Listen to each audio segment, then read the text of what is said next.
Hi guys, I'm about to cook my first meal in my new kitchen, and guess what I'm making? I have bacon and I have eggs. Yes, that's right, pasta carbonara. The reason I'm making this is because it's something I've been wanting to make for a while and I've just been putting it off and I have no idea why.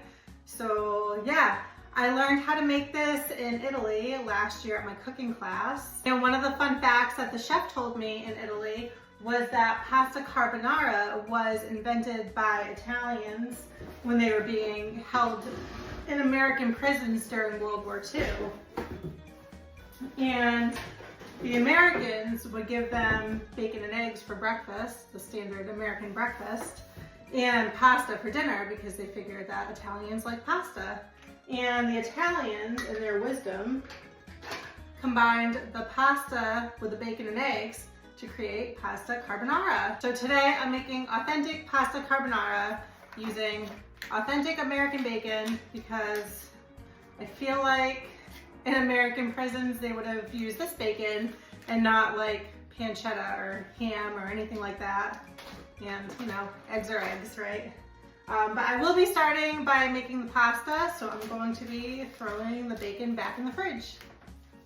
So I figure the best way to break in my new kitchen is by making the biggest mess possible. So I'm making homemade pasta. Always make sure your table is clean before you do this, but you're going to want to work directly on the table.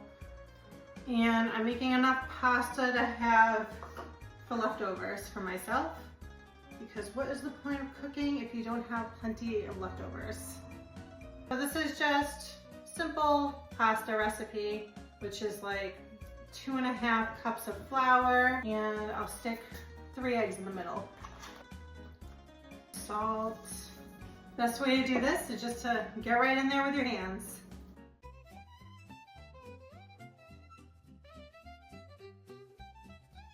Okay, I have my dough ball started. I did have to add some water to it because it is very dry right now, very dry air. There's like no humidity, and as we all know, humidity affects baking, and this is dough, so I consider it baking. Okay, so now I just have to knead this for like 10 minutes. That was a workout. Okay, so now you want to give the gluten time to relax. So cover it with plastic wrap so that way it doesn't dry out, and just let it chill for like 15 minutes or so. And yeah, I'm gonna clean up my area. I'm gonna divide it into 3 parts. So everyone's pasta maker is a little bit different, but for mine, I am making fettuccine, that's the word. I'm making fettuccine tonight. So I'm gonna want this on level 5 thickness, but again, that depends on your own pasta maker. As always, we start at the beginning and we make sure our surfaces are floured. Good. Okay, let's get to it.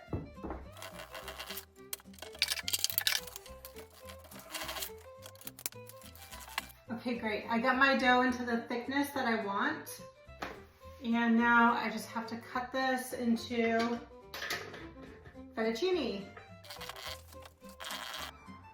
All right, great. So now I'm just gonna hang it on my rack. It's optimal if you have 2 people to make pasta with, so that way one person can kind of catch the dough as it's coming out of the cutter. Because as you can see, mine got kind of a little wonky.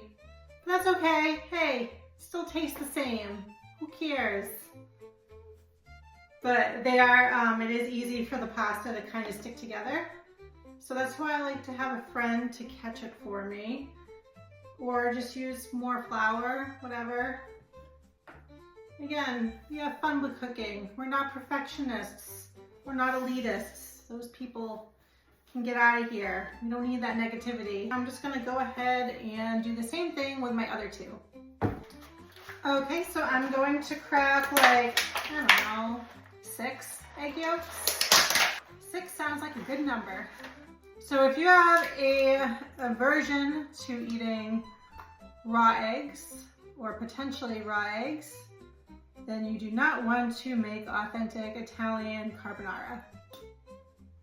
In my opinion, I find the American version of carbonara pretty revolting. I guess ever since I learned how to cook like the real way, using milks and creams to make like a creamy sauce is just so gross to me. It just really skives me out. So I don't order that out.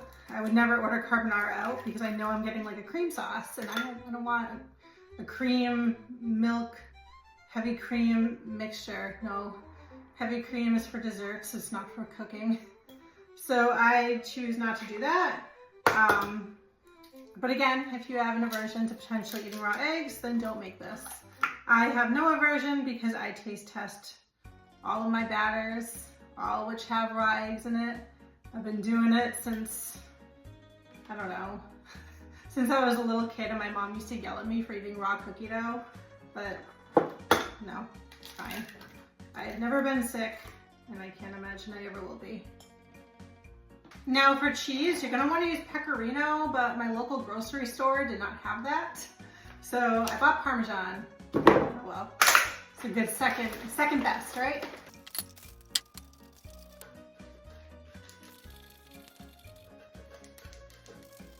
Okay, I'm gonna stop there. Some salt and pepper. Okay, so this is my lovely sauce.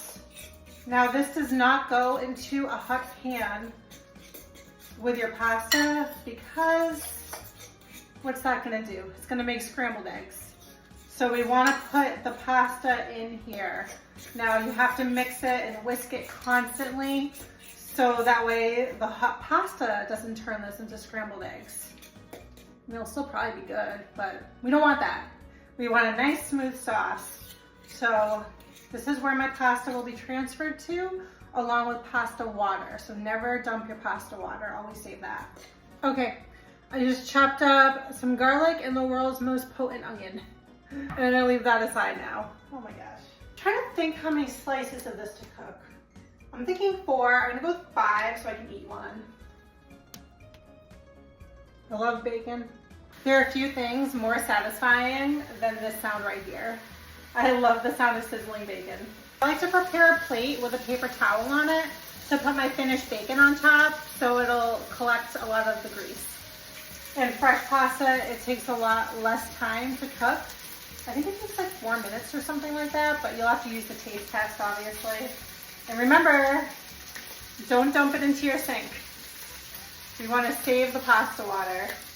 You know, here in America, we do a lot of things wrong with our food. But I have to say, I think we get bacon right. I think that is something that we do better than most people.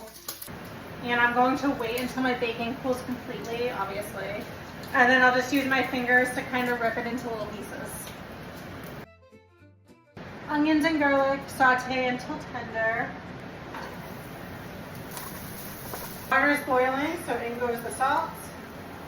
And in goes my pasta.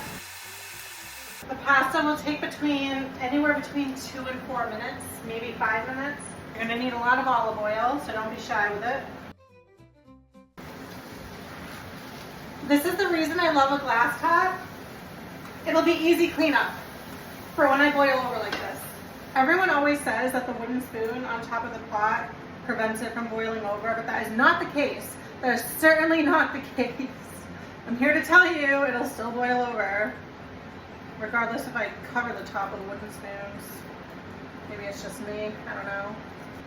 I'm gonna turn my fan off because that's overkill.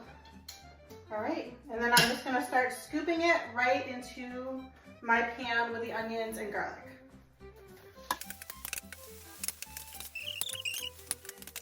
Now I'm gonna pour a little bit of the water in. Start off small, you can always add more. And then I'm gonna turn my heat up so that way the water will cook down and emulsify it into creaminess. And you're gonna wanna use a shit ton of salt. Add it in your bacon. And we are moving fast with this. Move this to a cold burner. And now you can combine to your pan one of my cake scrapers to scrape all the goodness from here onto the pasta. And there we have the most beautiful pasta carbonara. And for my garnish, I use parsley and more cheese as necessary. Also, I have to get my paintings back on the wall. Looks like I'm in like a prison or something here. All right, guys, moment of truth.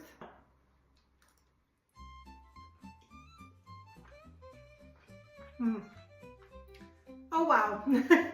That's very good. I feel like I could have added some more egg yolks. But other than that, this is really good. I really like it. All right, I need my phone back so that way I can watch some YouTube videos while I eat. So I will sign off now. Bye, guys.